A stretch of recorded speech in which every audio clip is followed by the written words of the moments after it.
السلام علیکم ورحمۃ اللہ وبرکاتہ۔ ہمارے دو تین ساتھی الگ الگ نام سے، ایک صاحب کا نام غوث ہے، ایک صاحب کا نام عمران شیخ ہے، اس طرح کئی ساتھیوں کے سوالات آئے کہ جس میں سوالات الگ الگ تھے، لیکن حاصل کلام یہ تھا کہ ہم جہاں پر رہتے ہیں وہاں اہل سنت والجماعت کی مساجد نہیں ہیں، دور ہیں اور جانے میں دقت ہوتی ہے۔ نزدیک میں وہابی، اہل حدیث، تبلیغی جماعت، دیوبندی جماعت کی مسجدیں ہیں، تو کیا ہم ان مسجدوں میں نماز پڑھ سکتے ہیں یا نہیں پڑھ سکتے ہیں؟ انشاءاللہ اس ویڈیو میں ہم اس کی وضاحت کریں گے۔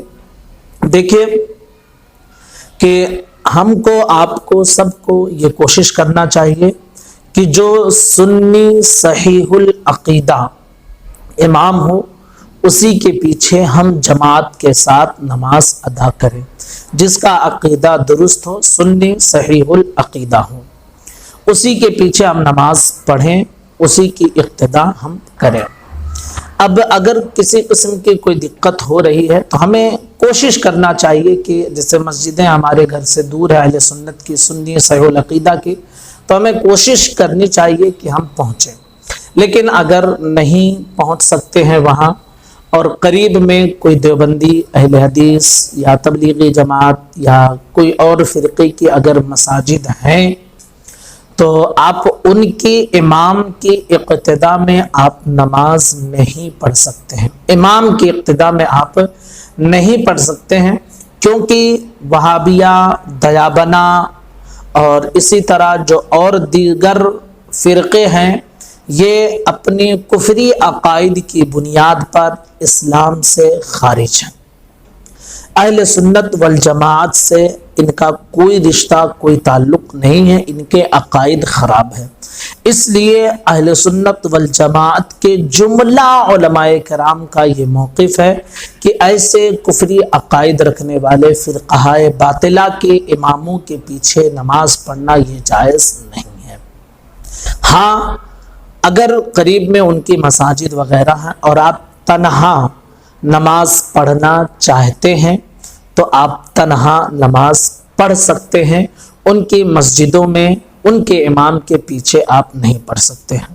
اور میں یہ مشورہ دوں گا کہ اگر آپ کو تنہا ہی پڑھنا ہے، نماز ان کے امام کے پیچھے نہیں پڑھنا ہے، تو ان کے مساجد میں جائیں ہی نہیں، آپ اپنے گھر پر یا اپنی آفس پر ہی جہاں بھی ہیں آپ وہیں نماز ادا کر لیں۔